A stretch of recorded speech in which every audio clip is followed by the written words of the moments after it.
Silav êvar baş ji hemî hevalan re hêvîdar hûn baş in. Vê êvarê ji ber meseleyekî taybet ya narînê me bernameyekê taybet ji we re çêkir. Hevalê ku merex dikin hemî meseleyên girêdayên cinayeta narînê çawa çêbiye ez ji kîjan aliya şik û gomanê de me min nêrînên xwe bi berfirehî di bernameya beriya niha de pêşkêş kiriye ji ber vê yekê meseleya narînê ez datînim aliyekê. Peyama dawî ya Selaheddîn Demirtaş heye ji zîndana Edirne şandiye ez ê wî bi were parve bikim. Wekî din bi qasî 15-29 me hene ez ê di dorê de hemî yek bi yek ji we re pêşkêş bikim. Ya herî girîng meseleya Başûrê Kurdistanê ye, Şengal tê de heye, tevliheviya di nava yenekê de heye, sebeb çi ye? Çima di arîfeya hilbijartinên Başûrê Kurdistanê de di nava yenekê de ew xwast tevlihevî derdikeve. Gelo ev komplo ye, amedekariye yeneke, rêveberiya yenekê çima tevê lîstikê, çima tiştekî wisa çêdibe di nava yenekê de û her biha nerazîbûna li hember dagirkeriya dewleta Tirkiye li Başûr heye. Salih Müslüm daxuyan yek daye ew jî di derbarê êrişên dewleta Tirkiye li ser Başûrê Kurdistanê her wiha Rojavayê Kurdistanê de ye. Bê ku wext wan de bikim dixwazim dakevim nava nûçiyan vê bültenê ji we re pêşkêş bikim. Hevalê ku xwe nagînin weşana zindî dikarin pişre weşana me bi berfirehî temaşe bikin. Niha ez bi mesela narînê dest pê bikim û zanin cenazeyên narînê di nava çemê Nêzê Gund de hate dîtin. Ew çemê ku cenazelê hatibû bicêkirin hatibû veşartin di binê avê de bi qasî kîlometreyekî nîv ji mala narînê dûr e. Hê jî nayzanin ka cenaze roja ewil hatiye veşartin yan pişra ew çeteyên ku min di bernamen hada bas kiriye çeteyên girêdayên Össo mirovên Süleyman Soylu hatin gund qaşo ketin nava lêgernê gelo cenaze veşartin yan di mesela dîtinê de bûn alîkar ev şik û goman min di bernamen hada pêşkêş kiriye ji ber vê yekê ez naxwazim dubare bikim lê ê min qenaeta min ew e cinayeta narînê hin tişt derxistin holê ku çeteyekî berfireh li Bakurê Kurdistanê hatiye amadekirin. Ev koma çete girêdayê AKP Süleyman Soylu ye û di bin navê Hüdaparê de tê pêkanîn tê amadekirin. Hizbullah ji nûva dixwazin bixin nava tevgerê. Süleyman Soylu îşaretê vê yekê dabû bi cinayeta narînê re derkete olê ku li van gundan çek û sîlah hatine bicîkirin bahsa 800,000 gule tê kirin. Ev gule kengê di kîjan şertan da tê bikaranîn. Çetên Össo wê çawa werin bikaranîn hemî min behs kiribû lê ev hemî derketin holê. Li hember serhildanekî muhtemel a li Bakurê Kurdistanê ev çete wê werin bikaranîn. Her wiha muxtarê gund ku apê narînê ye ew niha girtiye ew jî di nava vê meseleyê qirêj de ye di nava hevkariyê de ye yek ji çeteyên Süleyman Soylu ye. Wekî din jî eger li hember AKP li hember Süleyman Soylu darbeyekî muhtemel çê bibe ji alî artêşa Tirkiye ve ev çete her wiha ji bo parastina Tayyip Erdoğan û hevalên wî dikarin werin bikaranê. Qenaeta min ev e. De mesela narînê de peyama Selaheddîn Demirtaş heye. Ez hema bi we re parve bikim. Selaheddîn Demirtaş ji zîndana Edirne peyamekî şandiye bi rêya X'ê çi dibêje min wergerand kurmancî ji ber ku peyama Selaheddîn Demirtaş Tirkiye divê çarçovê de ez bînim bîra we ku di çarçovêya lêpirsînê de di derbarê cinayeta narîn Güranê de 21 kes vê êvarê hatin binçavkirin 7 kes ji wan ji malbatê ne. Ji ber ku ji malbatê şik û guman heye ku ew di nava vê cinayetê de cî digirtin yan jî dengê xwe nekirine cinayet veşartine ev jî bi qasî kujeran wekî suç tê hesibandin. Peyama Selaheddîn Demirtaş ji bo narînê wiha ye xerabî, pîsîtî, bêrûmetî ne sînorê wî heye ne jî nasname bawerî ne jî welatê wî heye. Qencî, fazilet, tekoşîna ji bo jiyaneke birûmet jî ne sînorê wî heye ne jî nasname bawerî ne jî welatî wî heye dibêje Selaheddîn Demirtaş.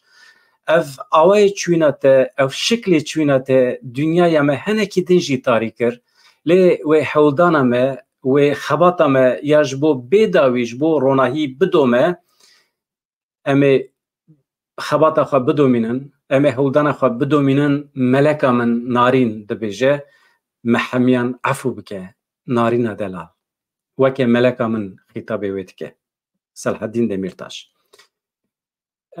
بوی اوایه پیما صلاح الدین دمیرتاش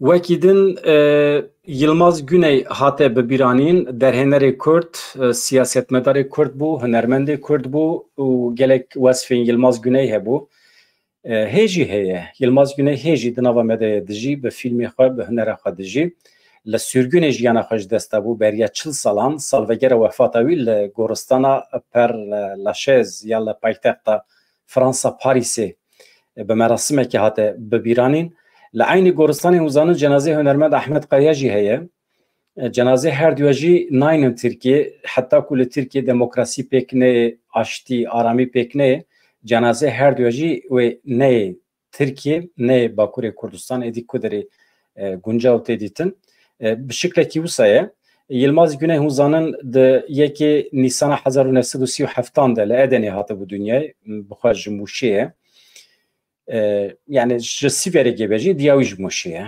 wisa ye ji Vartoyê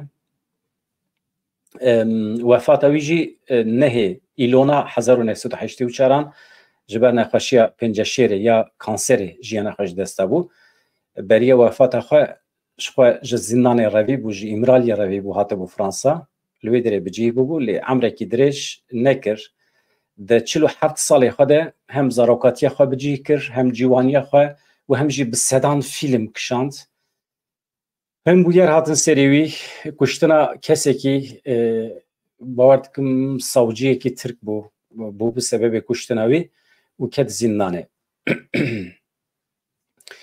ev bi vî şiklî Yılmaz Güney em jî bibîrtînin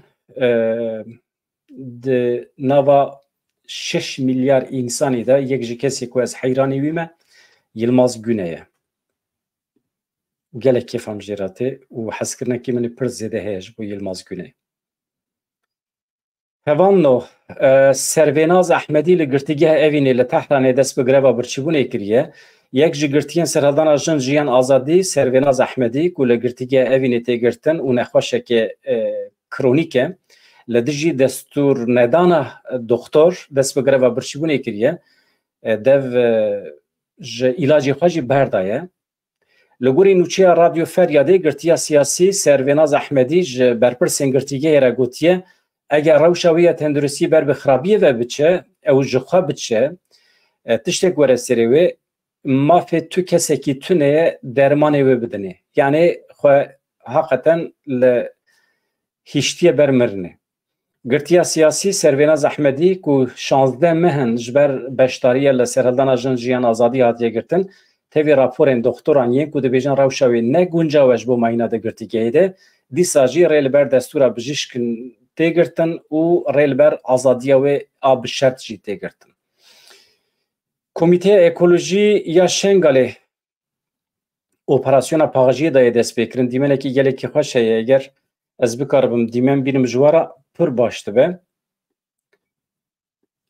ez niha dîmen bînim ji wara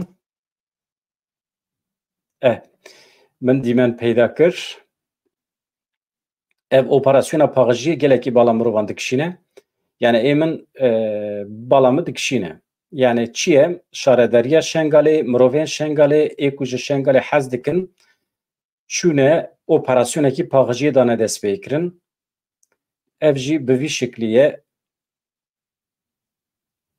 binêrin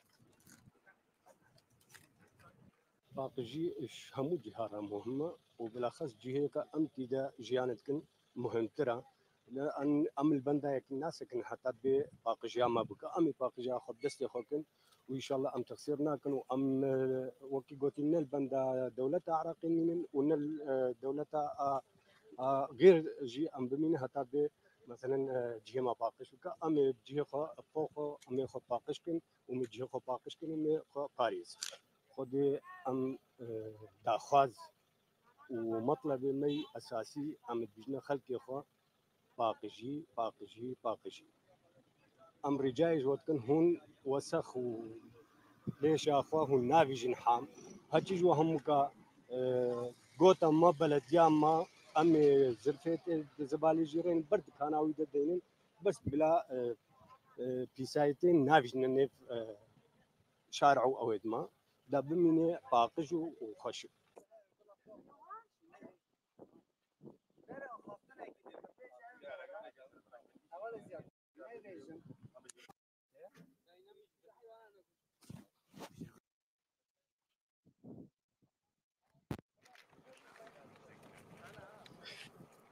يعني از بخوا حیران مام قاضی همیشه رداری ما اپراسیون و سپیک بانیانا ام هیویج ملتی خوی سرداشتید کن هر کس رابط سر خوا و کاربا فاقجیا خوا بکا و بکا زرفی زباله ده و ترمپیلا زباله و ایراقا دریت خلقی بین و دکانت خلقی جی بین قریجی ناکن زباله خوا کوا کوم کر گلک یا مناسبه چل زلفی زباله ده چل دولکه زباله ده گلک یا مهمه ایجی چید با نخوشی جی چید با بهنته و ام هیویش خوی دکانات کن و برمالیت کن جن بن زلام بن پاقجی بکن و پاقجی خوا زباله خوا بلا نکن باور بکا حکم الهیویا عالمی بن حکومت عراقیه باور بکا نای زباله مکوم ناکا حکم الهیویا مالا برزانی بن نای زباله مکوم ناکا ام دستی خوا برینی خوا درمان کن اب 10 ساله ام برینی خوا درمان کن 10 ساله درمان کن و ام هیوی کن اب جای شنگاله چاوای نابودن گو چاوا هفتن فرمان دینا سر ام لایق بن ام لایقی بی جای به پاریز اشفاق جیبا اج همو آلیا سیاست اش قریجه اش اید پیز اش اید چپل ام به پاریز باشه مسئله به وی شکلیه طبعا اف نمونه که جبو شهرداریان ما روجاوای کردستان جی جبو باکور کردستان جبو باشور کردستان جی همه شهرداریان ما اگر وسا بکن نوا سفربریه جبو باغجی گله کی باشد به طبعا نه تنه شهرداری ملت مجی گدوی بگیجوی کلتوری کو چوپا خو زولا خو ناویجه ارده و جهان ما قریج نکه ام دکارم به نمونه جبو روجلاتا ناوین تباهی پاغجی یک جه سمبول پیشکتنه یک جه سمبول مدنیته یعنی مصادی بینن تشتکی هیجایه مرو بحث بکه افجی ام نها در باسی مسئله کی دم ببن جباکور کردستان نوچه که کاتشد بیجه مبدر بلا کردی به زمان فرمی کمله الیکولین زمان و چانده یا مزوپوتامیا مبدر به دخواز پرورده زمان زماکل لپیشی آواهی کمله داخویانی دا چاپمنی پارتی هرم دموکراتیک تفگر جنین آزاد سندیکای کدکارین پرورده و زانست ایتیم سنی دایک ناشتی نونرین سازی سیویل تبلی داخویانی بون دا داخویانی دا پانکارتا بلا زمان کردی به زمان فرمی پرورده هاته وکرن درشمه زمان کردی رومت همه هاته برس کرن بلند کرن دا خویانی سر مجاری ده وها هاته گوتن به شیروت خواز مجاره بخونیم ما فین زاروکین کردان هن زمان دایکا خوا پرورده ببینن دوی واریده دوی ترکیه لگوری پیمان ناف دولتی تف بکره اما که مب درد بیجن بلا زمان کردی به زمان فرمی و زمان پروردهیه پروردهیه به کردی دا خوازه که سرکه یا گلی کرده جبو کردان پیوان ولاد پاریزی و نتوه پروری آس سرکه اخفتنا کردیه زمان ده دبستان ده اگر نی بکارانین اف زمان به پیش ناکبه لگوری پداگوژی جی دمکو زاروک زمان دایی که باش هیم نبه نزانه به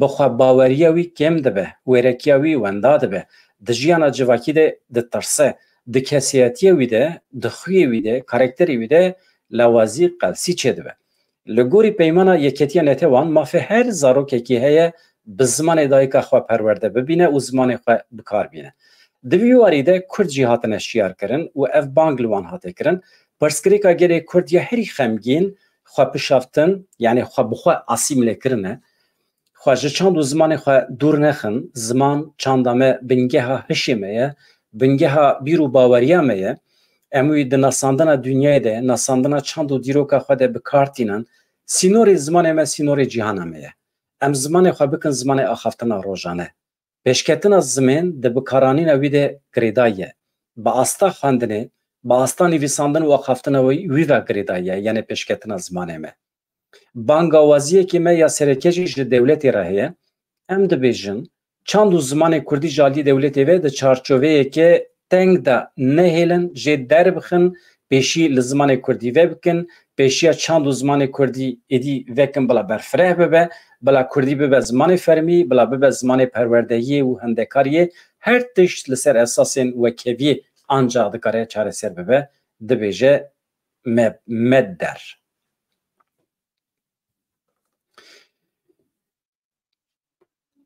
ev jî bangek gelekî giring e eger xebatên bi vî şeklî dewam bikin gelê Kurd dikare bigihêje zimanê xwe li Tirkiye zimanê Kurdî dikare bibe zimanê perwerdehiyê daxwaz lazim e daxwaza milletê Kurd eger bigihêje adrêsa xwe eger ji bo zimanê xwe rabin serpiya dikarin pêşî li asîmîlasyonê bigirin yani ev mümkün e sedî sed mümkün e eger bêdengî hebe dewleta Tirk dikare bêje daxwaz tune jî pêk nayîn. Ebu Saye, Salih Müslim kaçı dibêje?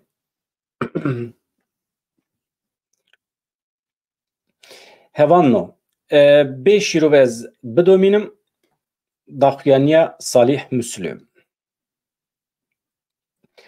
Hevserokê Partiya Yeketiya Demokratîk PYD Salih Müslim peymana ku 15 Tebaqa 2024 di navbera Ankara Bexdayê hate imzêkirin ji ajansa Anhayra nirxan Salih Müslim پیمان شباند پیمانا ادنه یا کو سال 1998 د نابره ترکیه و سوریه ده هاتبو امضا کردن او ها اخفی پیمانا ادنه یا سال 1998 کو به سوریه را چی کربو مینا که ویا حتی نهاجی و پیمانه بکارتینن پیمانا 15 طبقه د نابره عراق و ترکیه ده جی به وی شکلیه لپش درین و شرطی پیمان هاته چی کردن ارمانجا و پیکانینا پروژه لسر گلانه مسلم ده بجه به پیمانه را سروریا عراق به تمامی هاتیه بن پیکرن آخا دنوا سینورین فرمی عراقی ده هاتیه داگر کرن جه دولت ترک دبیجن وره ام امضا باویجن روابونه که دیدن داگر کریه دولت ترکیه به وی پیمانه ره جخوا سروریه باشور کردستان بگشتی هاتیه بم پیکرن اف پیمان باشور کردستان ده قنچکی که ده آسید که دریوت که جه دولت ترکیه ره شنگاله ده وانده کرن گوهرتنین دموگرافیک ده چه کرن دنوا جغرافیا یا کردستان ده اف سیاست لسر تنبونا کردان دمشه لسر کردان تواهی خطری هست. مثلا نتنه پارتی یانجی پرچه که کردستانه مجار هبونو تنبونا کردانه ده بجه صالح مسلم. ده پروژه مزن آنو یا رجلات نوین دجی دولت ترک آرمانش دکه که همو کردان تنه بکه. حتی نهاجی پلانان چه دکه. دخوازن پلان وان یک به یک نهاتنه پیکانین پیک بینن. میثاق ملی یک جوان پلانانه. اف پلان لدجی هبونا کردانه بو وی کی براحتی دکاره تو که خو جنوب دالیسه دولت ترکیه تشتین جبو حکومت شامی گوتبون شوم و دگره سدماوی اوه پلانین تونه کرنا کردان نبرنه سری مسئله نتنه روجاوی کردستان یانجی پارتیه کیه مسئله هبونو تونه بونا کردانه ده بجه صالح مسلم جگل او پارتین کردان جی خواست صالح مسلم ببن خودی هلوستک یک پاره وکی ریا سرکفتنه تثبیت که همه هر کس دبیجه صالح مسلم دوباره که او چیه یکیتیا نوا پارتین کردستانی یکیتیا نوا ملتین کرد اگر یکیتی چه ببه دولت ترکیه هم جروجاوی کردستانی ودکشه هم جی جباشور کردستانی و پیمانه کو به سوریه ره یعنی به عراق ره امضا کریه والا درد که به اگر پارتی و ملت کرد ببین یک دبیجه صالح مسلم نهم در باسی نوا مثلا یعنی که ببین یعنی که برسف کی دایه پده که کیجان برسف چما پده که یعنی مرو وندنا و پده که ده بیوستی دیبینن یعنی که رخنه بکن مثلا آزادیا فکر و رامان آزادیا فکر و رامان لسلیمان یک خاصه پیکانین لسلیمان یه دوان ده من داویده hinek qelsi heye mesela hêzên girêdayî Bafıl Talabani avêtin ser dezgeheke rewşenbîrî ya Melebextiyar ev jî gelekî hate rexnekirin çima tiştekî wisa dikin hakikaten acêb e. Ez fotoğrafı Melebextiyar bînim ser ekranê. Melebextiyar hunzanın yek ji rewşenbîrên Başûrê Kurdistanê ye li Ewropayê jî gelekî bi navûdenge li welatên Ewropayê jî xelat jî stendiye. Yani weke rewşenbîrekî Kurdistanê yek ji rêvebirên sereke ye Yeketên Niştimanî Kurdistanê ye. Lê belê yani malbata Talibanî dixwazin yenekê bixin bin kontrola xwe. Ev xeterî heye. Yani yeneke gelo partiya malbatekî, malbata Talibanî ye yan partiyekî netewî a Kurdistanê ye. Divê ev biryar werestendin. Wextî ku partiya temamê Kurdan e divê rê were vekirin ji bo ku kesên ne ji malbata Talibanî jî karibin bibin rêvebirên sereke, bikaribin serokên partiya Yeketên Niştimanî Kurdistan yenekê. Lê divê rewşê de belkî jî di arîfeya hilbijartinan de hunzanin dehê cotme heye îsal hilbijartinên Parlamentoya Başûrê Kurdistanê tê çêkirin. Eger komplo be, eger hin kes provokasyona pêk bînin, hêzên Bafıl Talabanî eger tev bidin, sor bikin, bişînin ser endamên din ên yeketî, ev dikare bibe sebebê xeteriyekê mezin. Ka ez nûçê ji were bixwînim. îro dengê min kêm derdikeve biborin sermayê destpêkiriye havîn çû. Mekteba ragihandin û şiyariyê ya Yeketên Niştimanî Kurdistanê bersiv da daxuyaniya PDK ku gotibû Silêmanî ji bo rojnamevanan ne devereke bêewlê ye. Bersiva yenekê wiha ye eger hûn di xema azadiyê de ne kerem kin pêşî çalakvan û rojnamegerên di girtîgehên tarî yên li Hewlêr û Behedînanê de berdin. Ev jî rastiyekê ye. Yani yek ji partiyê ku herî dawî dikare rehne bike ji ber azadiya fikr û reman hakikaten PDK ye. Hem li Behedînanê hem li Hewlêrê rojnamevan girtîne yek ji wan Silêman Ehmedê hevalê me ê rojnûsê ev nêzî salekî girtiye divê demil dest were berdan. Îro îtiraza Silêman Ehmed parêzerî wî hebû çewabû tam nizanim. Ez hêvî dikim aqlê selîm bikeve dewrê û Silêman Ehmed were berdan. Di rojên dawiyê de ragihandina PDK jî parêzgeha Silêmaniyê weke ciyekî nebewle nîşanda bû îddiat kiribû li vê herêmê azadiya fikr û reman tune ye. Mekteba ragihandin û hîşyariya yenekê dibêje ev îddia ne rastin. Çapemeniya PDK weke her carî ji bo veşartina rastiyan hewl dide xelkê Kurdistanê bixapîne. Ji bo vê em ji bo wan re dibêjin eger hûn di xema azadiyê de ne kerem kin çalakvan rojnamegerên di girtîgehên tarî yên Hewlêr û Behedînanê de berdin pêwîstiya Silêmaniyê bi rondikên çavên we yên tîmsahî tune ye. Hûn tenê dikarin dersê ji azadî û demokrasiya li Silêmaniyê bigirin. Lê belê ew êrişa li ser dezgeha rewşenbîrî ya Melebextiyar hinekî sî dixe ser vê gotinê we keko ji ber ku eger hûn alîgirên azadiya fikr û remanin divê hûn qanûnê bixin dewrê. Eger dezgeha rewşenbîrî ya Melebextiyar hûn zanin problemê heye, pirsgirêkên aborî heye, divê hûn rêyên qanûnî bikarbînin, hûn dikarin nîvê şevê yan jî serê spêzû eskeran bişînin derî û pencera bişkînin û bavêjin ser vê dezgehê ev nerast e. Bafıl Talabanî weke şexsiyetek em bêjin jîr, ciwan ku gelê Kurd hêviyan jê dike divê van aliyê hinekî bifikire. Em jê hêvî dikin. Em zanin Bafıl Talabanî weke kesiyetiyek netewî tevdigere çûya Rojavayê Kurdistanê bi General Mazlûm re fotoğraf kişandiye pêra hevdîtin pêkaniye. Em zanin meyla wî ya ji bo daxwazê netewî heye dewleta Tirkiye ji bo cezakirina Herêma Silêmaniyê ji bo cezakirina yenekê hem rêyên hewayî qedexe kir çûne hatina Silêmaniyê û hem jî cezayên cuda daye ser herêmê.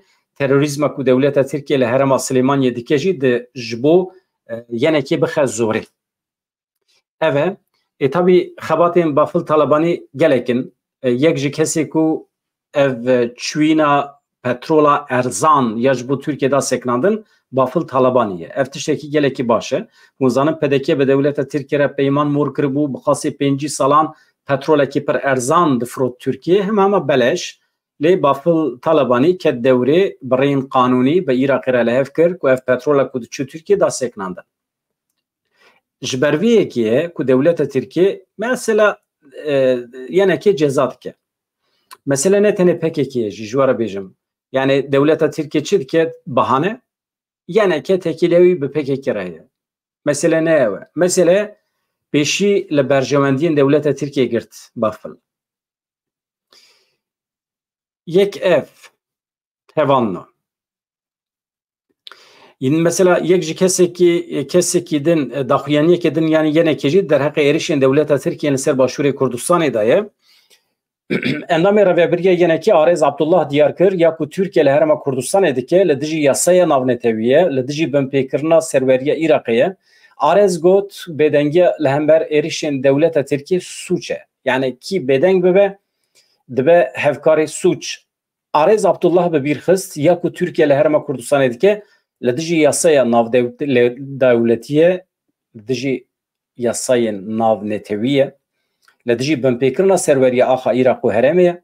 Arez got ev dewleta dagirker bi hincetên bêbingeh rojtunê ku herêma be bombeneke di êrişê wan de welatiyên Kurdistanî şehîd dibin, sivîl şehîd dibin, bêdengiya li hemberê êrişan jî em weke suç dibînin, divê her kes li dijî van êrişan helbesta xwe nîşan bide. Dibêje endamê yenekê. Niha mesela tiştekî din heye yenekê kiriye na ev mesela Hizb-i Demokratîk Kurdistanê Iraqê endamekî vê partiyê teslîmê Îranê hatiye kirin. Kî teslîm dike? Yenekê. Yani Asayişa Silêmanî. Çima? Ev kesê ku hatiye teslîm kirin 10 sal li Başûrê Kurdistanê ye. Penaber e, serî li penaberiyê de ye.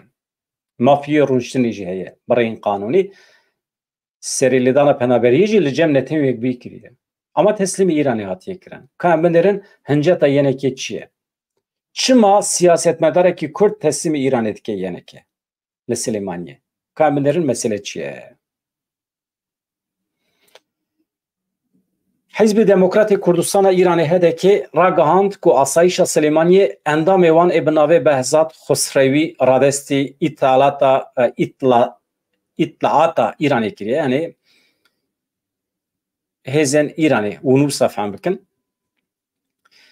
Hizb-i Demokratîk Kurdistana Îranê got Behzat Xosrewî zêdetirî 10 salin bi dayîk û xwişka xwe re li Silêmaniyê dijiya. Mayîna wan ya li bajêr yasayî bû. Di 2 hefteyên borî de dezgeha Asayişa Herêma Kurdistanê li Silêmaniyê 2 caran gazî Behzat Xosrewî kiriye. Cara duyemîn piştî çend rojan desteserkirî ma wan ew radestî îdareya îtlaata bajarê Sinê kir. Dezgeha Asayişa Herêma Kurdistanê jî li ser mijarê çi got? Yani xwe parast ka em binêrin di parastina wan de çi heye? Asayişa Silêmaniyê çi dibêje? Behzat Xosrewî hefteya borî ji ber nebûna destûra rûniştinê ji aliyê hêzên ewlehî yên Silêmaniyê ve hatibû desteserkirin. Yani hatibû binçavkirin. Di encama lêkolînê de derkete holê ku mafîya rûniştinê li Herêma Kurdistanê tune ye. Di pêwendiya vê mijarê yani pê tu eleqa vê mijarê bi siyasetê re tune ye dibêje. Behzat Xosrewî bi îradeya xwe vegeriye ye Îranê. Ji bo vê yekê jî Asayişa Silêmaniyê belgenameyekê yasayî pêdaye imzê kirin. Behzat Xosrewî di sala 1987 de li Saqizê ji dayîk bûye. Di 2014 de jî li Silêmaniyê dijiya ji wê demê ve ji Silêmaniyê dijiya yani 10 sal e daxwaza mafê penaberiyê li cem netewê yekbî kiribû û hinek jî dibêjin Behzat Xosrewî hinek nexweş e. Nexweş e. Yani ji mêjî ji serê xwe ji mêjî xwe hinekî nexweş e. Ama nexweş be ne nexweş be endamekî hedekê ye yani Hizb-i Demokratîk Îranê, Hizb-i Demokratîk Kurdistan ya Îranê heqê tu kesekî tune ye Kurdekî teslîmê dewletekî dagirker êdin bike. Yani ev jî mesela medxe nava şik û gumanan çima tam di vê devrê de yani ket keve nava faaliyetekî wiha. Çima? هلبجارتن هنه ده هلبجارتن عنده اب حمی کرنین یعنی که مثلا ایرشال سر دزگیه ملبختیار هر وها تسلیم کرنا وی خورتی کرد سیاست مدار حمی لدجی یعنی که ویورن بکارانی ده هلبجارتن عنده حتی نه جب پدکی هات بو بیستیم کو پدکی هن گریلا تسلیم دولت ترکیه کرنه مثلا نرازبونه کی پر جدی هبو tabi divan demin David em nabihisin ha mesela istihbaratı çıkas hani çıkas istihbarat dedin hev devlete Türkiye divan şartan da hakikaten pediviya devlete Türkiye be istihbarata Kurdan heyetine evji mesele kidine yani ez bxa bavar nakim devlete Türkiye be drone xwete nava hammi taxu mahlin Kurdan digere istihbarat berhev dike u berrein juda divan şartın iroin de pediviya devlete Türkiye به کردان تنه جبو بکاربن ایرشی کردکی دم بکن آگاهی یعنی برهف کردن آگاهیان پر حسانه توی دوره ده هلبجارتن کردستانی که حتی نابو بو پروبلم پر جران هاتو بو تالوخ کرن پدکی ندخست نها داویه ده بریار هاتیه گرتن وسا خویای هلبجارتن پکتن کمیسیون بلند یا سربخای یا هلبجارتن عراقی در حق هجمارا دنگدرین که دکارن تبلیغ هلبجارتن پارلمان و هرم کردستان ببن آگاهی بلاف کرد یعنی این سال دمه حجاتمه ده چند کس وی کاربن دنگی خواه بکار بینن حوالی می باکوری کردستان کارن مقایسه بکن مثلا دنگ HDP بقاسی 7 میلیونه یعنی 7 میلیون انسان دنگ خود دادن HDP دم پارتی لباشور کردستان همی دنگدر هجماروان نزد 3 میلیونه 3 پارتی هبن هر پارتیه که در دورا میلیونه کی دنگ دگره لگوری کمیسیون بلند یا سربخواه یا هلبجارتن عراقه جبو هلبجارتن پارلمنت و هرم کردستان مافی دنگدانه یه 2 میلیون و 899,578 کسان هیا دنگی خواب کار بیدن افجیدی که نزد 3 میلیون کس مرو صفام که باشتره جوان 49,000 کس یعنی هم بیشتر 50,000 جاره یکم دنگ خواب کارتینن جبرکو گنجن جوانن بریان ها دنگ خواب کار نه آنینه لگوری سروکاتیه دنبوری هرم کردستان بریار هاتیه گرتن ده 20 جوتمه ها ای سال ده هلبجارتنا دما ششم یا پارلمانت و هرم کردستان ورل درخستن آمده کاری دوام دکن و همی پارتیجی هم فکر یعنی دی شون با گاو نای آویتن دی تعلق بون تونه افتشتکی گلکی باشه tabi mehvi dikir ku helbijartinên şaredariyan ya Rojavayê Kurdistanê jî çêbibin li ser daxwaza Amerîkayê yan jî ji ber şertên îro ê şer li Rojavayê Kurdistanê ji ber tehdîta dewleta Tirkiye helbijartin talox bûn tabi helbijartinên pir zêde negiringin helbijartinên Başûrê Kurdistanê giringtirin ji ber ku hikûmet li holê tune hikûmeta hey demborî ji bo hikûmetekî ava bibe دوی هلبجارتن چه ببن جبو مجلس آوا ببه اندام مجلس دیار ببن حکمت شرط ده یعنی هلبجارتن شرط ده لروجاوی کردستان شارداری هنه خدمت یتکن شخواه هلبجارتن چه بن چه نبن یعنی هلبجارتن چه باناجی و که سمبولیک بو چه بنجی چه نبنجی خدمت و هر دوام بکه یعنی باندور لرهبری روجاوی کردستان ناکن امریکا جبر سرجکرنا لشکران 364 milyon dolar cezalı Suriye biri. Du askerevi hatibun kuştun, jaliye hezen ku Suriye destekli devam. Kam nuşe buxunin çevaya. Hevanno. Mesele bir şekliye. Çen balkeşen ne iro? Na nuçya de dorida Almanya alikariya pere de Şengali çima. O gelo alikariye pere kudede Şengali diçe revebriya xaseriya Şengali re yan diçe Şengala dibin kontrola pedekide ezviji nizanım.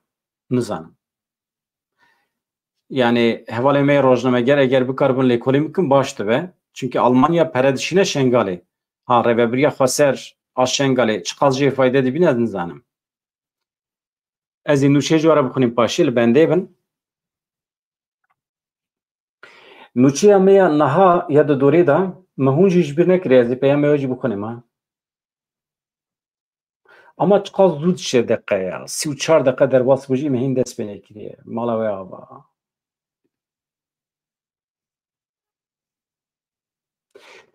دادگاه که فدرال یا امریکا اجبر رولاوی یا ده işkence kirin û serjêkirina du leşkerên Amerîkayê de 364 milyon dolar ceza li hikûmeta Sûriyê birê. Leşkerên Amerîka yên bi navê Biron Futi 19 salî bû, Alex Jimenez 25 salî bû. Di 12 gulana 2007 de li gundê El Teqiye yê Bexdayê di êrişekî de hatibûn girtin. Leşkerên Amerîkayê baweyekî hovane ji aliyê çekdarên ku hikûmeta Sûriyê piştgiriya wan dikir ve hat işkencekirin paşê jî serê wan hate jêkirin. Malbatên leşkeran di sala 2018 de li dijî hikûmeta Sûriyê doz vekiribûn. Hikûmeta Sûriyê ji dozê hatiye agadar kirin, lêbelê ne derkete pêşberî dadgehê, ne jî di vî alî de fikrê xwe beyan kir. Amerîka wê di berdêla vê cezayê de dest dayne ser hin dewlemendiyên Sûriyê. Pir neket serê min xwe Amerîka li Sûriyeyê ji petrolê jî fayde dibîne. Yani petrola Rojavayê Kurdistanê her çendiya Rojavayê Kurdistanê be para Sûriyê jî tê de heye. Hakikaten me serma girtiye çi bê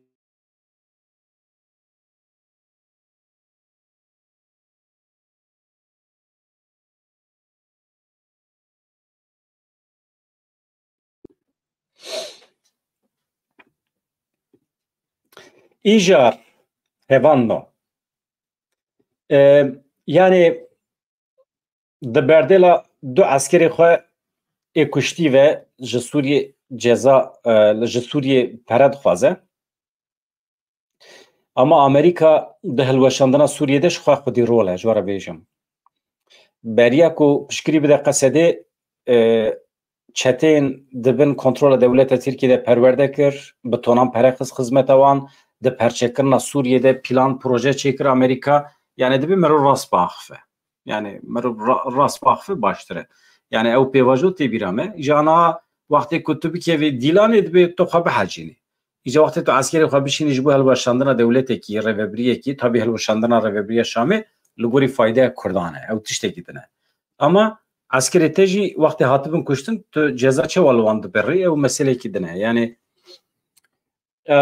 ama ew du eskerên dewleta Tirkiyeyê ku hatibûn şewitandin, ez bawer dikim her du jî Kurd bûn, mixabin. Li ber çavê dunya alemê hatin şewitandin ji aliyê Daişê ve Tirkiye hê jî bêdengê bawekî fermî daxuyanî nedaye. Ev bêrûmetiya dewleta Tirkiye nîşan dide. Dewletekî pir bêesl e. Du eskerê wan bawekî zindî hatin şewitandin li Sûriyê deng dernexist daxuyanekî fermî jî neda. Tonkî eskerê wan li başûrê Kurdistanê tên kuştin ji aliyê gerîla ve daxuyanî nadin, vedişêrin. Dewletekî heqeten pir balkêş e. Dewletek derewîn e û dewletekî ne xwedî çand û kültûrekî dewletbûnê ye. Çete çete. Dewletekî çete ye, ne qanûn heye, ne hikûmet heye. Her tişt çete bifikirin însanekî cahîl weke Süleyman Soylu dikare vê hikûmetê birêve bibe. Tayyip Erdoğan ji xwe li holê tune, ne beyin heye, ne bêmêjî heye, ne hefize heye, ne axaftin heye. Yani gakî helê xwe ye. Yani her şey ga. Yani ez heqaret naxwazim li ga bikim, ga emekdar e dixebite. Yani ez bêjim hirç wê bixeyde. Ez bêjim ez ji bo bi heywana re muqayese nakim. Lêborî ji heywana dixwazim ku însanekî min e Tayyip dişibînim wan ez gotina xwe şûn ve digirim. Yani tüm mehluqatekî min e Süleyman Soylu û Tayyip Erdoğan nehatine dünyayê û milletê Tirk çawa çêdibe van însana layıqê xwe dibîne û deng dide wan û hemî 8 milyon însana jî mehkûmê rêveberiya wan dike ev mirovan şok dike. Ji ber vê yekê canan ji dilê me tê em dibêjin hûn musteheqê vê feqîriyê û xîzaniyê ne hûn vê hikûmetê hildibijêrin û van însana hildibijêrin hûn musteheqin vê rezaletê bijîn û me jî pê re dişewitîne. Ji ber vê yekê mafê Kurdan heye xweser bin, cuda bin û vê rezaleta li Tirkiye bi wan re parve nekin, qedera wan bi wan re parve nekin. Yani heqê tu însanekî tune, heqê milletê Tirk tune dibin navê demokrasiya sexte de me mehkûmê van mehluqatan bikin.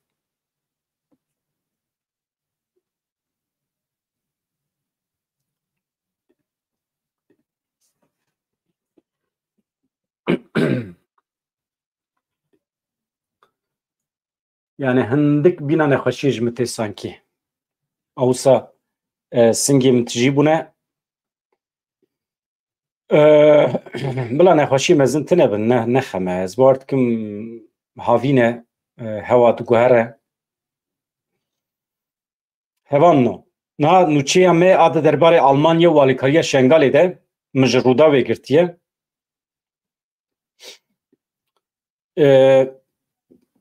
rojnamevanekî Rûdaw rûportaj çêkiriye bi siyasetmedarekî Alman re ku ji bo seyahetê ji bo gerê hatiye Kurdistanê digere çûye Şengalê jî çûye Şengalê geriyaye lê kulîn pêkaniye çûye başûrê Kurdistanê jî û rojnamevanê Rûdawê pêra rûportajek berfireh dirêj çêkiriye min hemî negirtiye elbet min qismekî ji wî girtiye tiştê ku ez texmîn dikim û eleqedar dike niha Almanya dixwaze Kurdên êzîdî yên Şengalî bi taybetî li welatê wan vegerîne ji bo vê zemîn amade dike çawa zemîn yani Şengalê weke kamp yan jî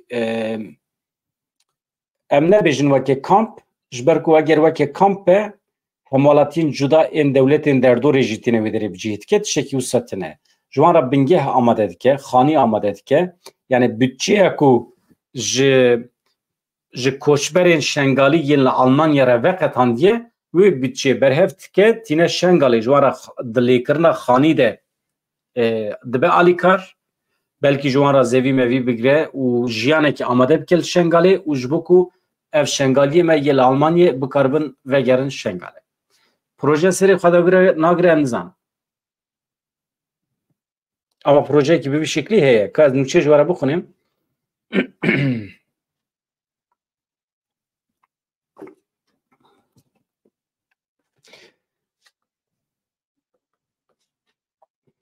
ji hikûmeta Almanyê Frank Schäuble çû başûrê Kurdistanê serdana Şengalê hedefa hikûmeta Almanyê ew e ku Şengaliyên li Almanyê vegerîne lewma bi vê armancî alîkariyekî aborî veqetandiye ji bo avakirina xaniyan li Şengalê siyasetmedarê Alman çavderiyên xwe ji Rûdawê re bi vî şeklî anî ziman dibêje kesên ku li vir li Şengalê dijîn debara wan gelekî xirab e lê ne ji ber metirsiya qirkirin û kuştinê di pêvajoyeke normal ya penaberiyê re derbas dibin bi nêrîna min mafê rûniştinê bi piraniya wan nayê dayîn wê bên dersînûr kirin gelek kes dibêjin ewlehî niha çêtir e li Şengalê her wisa min dît ku xanî ciyên giştî wekî dibistan têne nûkirin bêguman min xirbeyên li bajêr jî dîtin avahî ku hatine hilweşandin di dema şer de hîn jî gelek beşên ku pir wêran bûne hene li Şengalê elbet me hin tiştên başî dîtin lê bi giştî piştî 10 salan ji jenosîdê diviye bû me rewşeke pir baştir bidîta siyasetmedarê hikûmeta Almanyê diyar kir ku piraniya Kurdên êzîdî dixwazin herin Almanyê lê ji bo jinûva avakirina Şengalê hin projeyên me hene weke Almanya em ê 15 milyon euroyê din jî ji bo avakirina 26 xaniyên nû li Şengalê ji bo pêşxistina rewşa avê em ê veqetîne yani ji hevoka wî ji gotina wî diyar dibe ku heta niha bi milyonan pere euro şandine Şengalê lê dibêje weke taqviye em ê 15 milyon euroyê din jî bişînin di projeya wan da çêkirina 26 xanî heye anîna avê sîstema avê heye ji bo jiyanê Şiwabe li ser nêrina xelkê Şengalê ya li ser peymana Şengalê jî agahî dan dibêje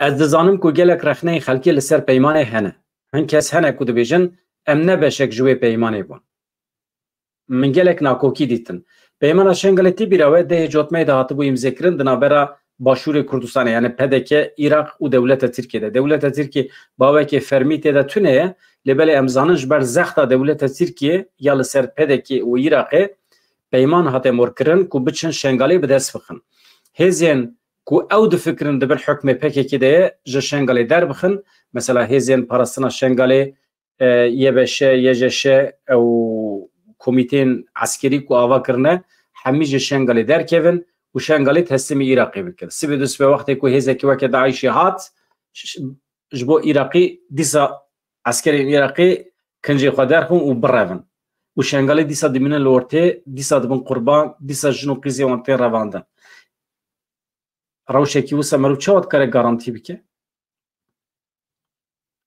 يعني هفته و 4 جاران فرمان هاتیه خواندن لسر سری شنگالیان چما جبر کو ارتشکی وان تونه بیه هزکی وان تونه بیه خو نه پارسنه لوما نها دی شنگالی خودی بریارن دبجه دی ام خو به پاریزن باوریا مه کسی کی تونه و کردین مسلمان جی باوریا بوانجی تونه دبه دکارن پیمان چکن لسر سری مل لسر جیانا مه نها ev siyaset medar hükümet Almanya aynı tişti dibêje dibe çûme şengalê me buhara hevdîtin pêkaniye dibe ew jî dibe qenaet edane ku pêdiviya wan bi hêzekî serbixwe askerî heye ku dibêje em dixwazin xwe bi xwe biparêzin.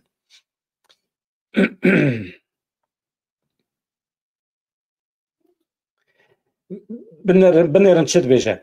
Ez dizanim ku gelek rexneyê xelkî li ser peymanê hene hin kes hene ku dibêjin em ne beşek ji vê peymanê bûn min gelek nakokî dîtin Gava ez diçim Bexdayê dibêjim çareserî dibe gava ku ez çim Bexdayê behsa şengalê dikim dibêje wallahî çareserî cem tune çareserî li Herêma Kurdistanê ye. Dibe dema ku ez diçim Kurdistanê aynı tiştê ji wan dibîsim dibêjin çareserî nel cemeye û li Bexdayê ye. Bexda çi bi fikre ew e. Yani topa şengalê davêjin hev û du berpirserî nagirin ser xwe.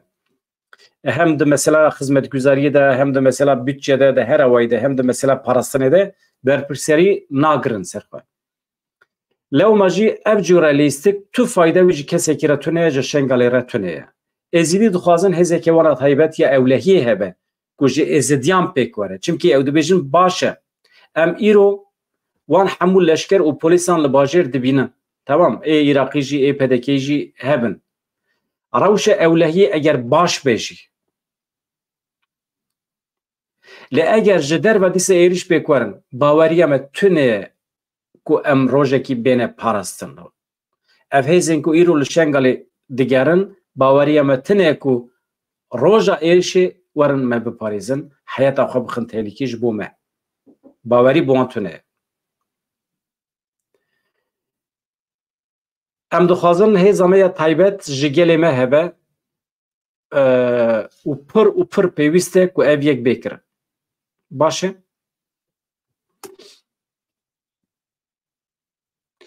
Ev jî daxuyaniya siyasetmedarê Alman bû ku nihal Başûrê Kurdistanê ye. Hevan mı?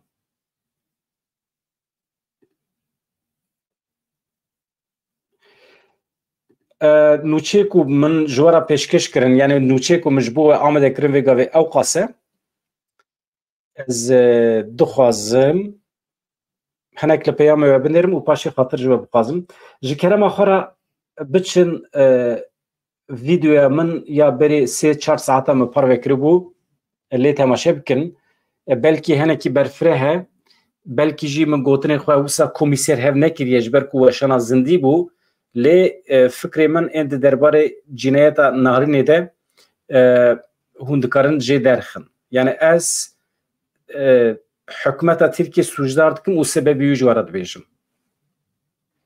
û ez wextê ku sûcdar dikim ne ji ber ku tenê Narîn Kurd e û keşkekî Kurd e û ez jî rabim pir beleş hikûmetê sûcdar bikim ne wisa ye. Delîl û îspat hene. Çeteyên Öso li Bakurê Kurdistanê têne bikaranîn. Ez dibêjim cinayeta Narînê hin tişt derxistin holê. Yani cinayeta Narînê susurluğa Bakurê Kurdistanê ye. Tekiliya çeteyên Öso, hikûmeta Tirkiye, muxtarê gund, apê Narînê, Hizbullah, Hizbul Kontra, Hüdapar tekiliya wan hemî derket holê. Gundê Narînê dengê xwe didin Hüdaparê. Di salê nodî de endamên Hizbul Kontra bûne. Niha jî dengê xwe didin AKP û Hüdaparê. Eger bifikirin ku cinayetekî bi vî şeklî, rezaletekî bi vî şeklî eger li gundekî welatparêz yê endamên Dem Partiyê çîba çi dibû? Dewleta Tirkiye, hikûmeta Tirkiye em razî û rûswa dikin. Ama niha به کاراکتری وان به شخصیتی وان اوای خبات وان یا جبو دیتنا جنازه نارینه tamamen skandal rezalet ama narîn wekî keşkekî me nekarî em wê biparêzin malbata wê sûjbar be jî endamên kontra bin jî qorûcî bin jî zarok zarokê me ne divê em weke siyasetmedarê Kurdan weke ferdên Kurdan weke kesên ku dixwazin li Kurdistanê êdî aramî çê bibe rewşenbîrî çê bibe azadiya fikr û raman çê bibe û zarokê me zana bibin ilm li Kurdistanê serdest be weke însanên ku em jiyanekê nûjen dixwazin divê em bikarin xwe bigînin her zarokî ev gelekî mühîm e me nekarî em narînê biparêzin em sûcdar divê em bikarin xwe bigîrin narînê bi şeklekî hemî narînên li her derê Kurdistanê ez di wê qenatê de me sê ton û nîv peyamê wê hene hevalino ka kîlvê derê ez hema wisa lê binêrim ez zîro divê ez derkevim derva ez biçim nava bajêr mîvanekî min hatiye li garê rehe te alîkariya aborî daye me mala te ava tu her hebî rehe 11 euro alîkarî şandiye ji kanala me re û ez dîsa bi vê wesîlê dixwazim bîrim bîra we ev perê ku tê ji kanala me re ez jê fayde naxwazim bibînim weke şexs ez ê vê perê bixim xizmeta hevalê me rojnameger ku pêdiviya wan pê heye li Başûrê Kurdistanê li Rojavayê Kurdistanê baş e û hemî hevalên ku alîkariya aborî ji me re dişînin bila zanibin ku ew piştgirî didin hevalê me rojnameger yên hewcedar ez we silav dikim ji were başî aramiyê dixwazim ez xatir ji we dixwazim sibê de aynî saetê de belkî ez mîvanekî sibê bigirim ka wekî din kî heye li vê derê belkî ez